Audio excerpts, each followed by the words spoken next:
apukoro na isomero akwapok na ko Uganda ngisida ejai kyagulana raka luipulu egulana rete ikorion ijuru mitos ko sokoni no bakazida ebe ejulata auriak ikapunu kere nejasi isomero agulana raka zide monye teda ebe apa exikes kwa na ijuru mitos sokoni ibero jai kikeche korion iboyete atayo wini akui ka John Bosco ekolor kesi erasa gulana Carlos ko sokoni luko kata kui ebakazida ebe itakadikina kesi narai adishare enabalo agulaka lo ikorion kanu no na alos kawangi na iriko bere somero ebuno atamto sibein konyage ona tidu alo ito somero mambo riku menesi ane tamsagwela na no milikumni kanya pele tubi wala sei ko bedo pado bede tubi konyi tamsa menena alo so lango kape mami orona alo so katakiane etema wala icha kera bara nyaka radio mambere ko ine alo se tiboro akia ona bero kau era yibe bongoro somero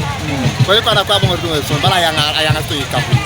ibara joko na nara mati bumwale mna nyamu nukapu ko mutima mna nyaka alo se mo chori mo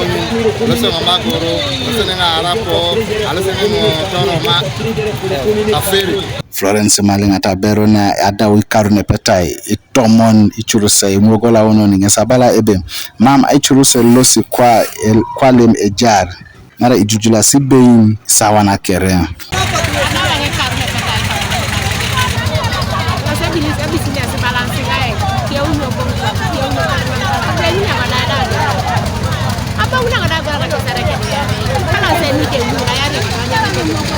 ikota kironeni da Lois Amongin misobu emarmaro iponelo kopana ijata ribein lo muogo lawono so di asalia tukei aimaru ne ponele jata ribein lo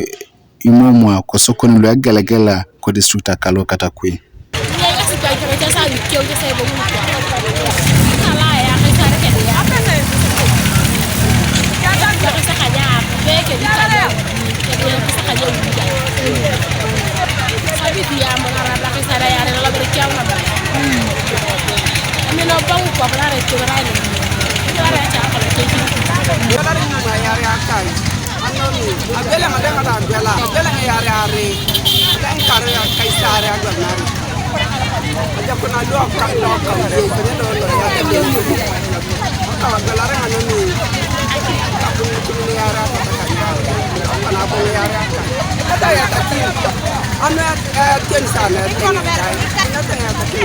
ejas ngono da wini akui nyesi obu ichora ka koriok aidari nyamat jokanare negola ntarkesa los emaragwe kaiche korion nyesi da eutasi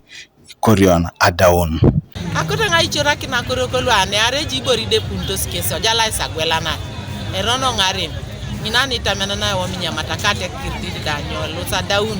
eji bori ngada eta korion darto rubere ngare Kanoka TV East Francis Ochen Katakwe.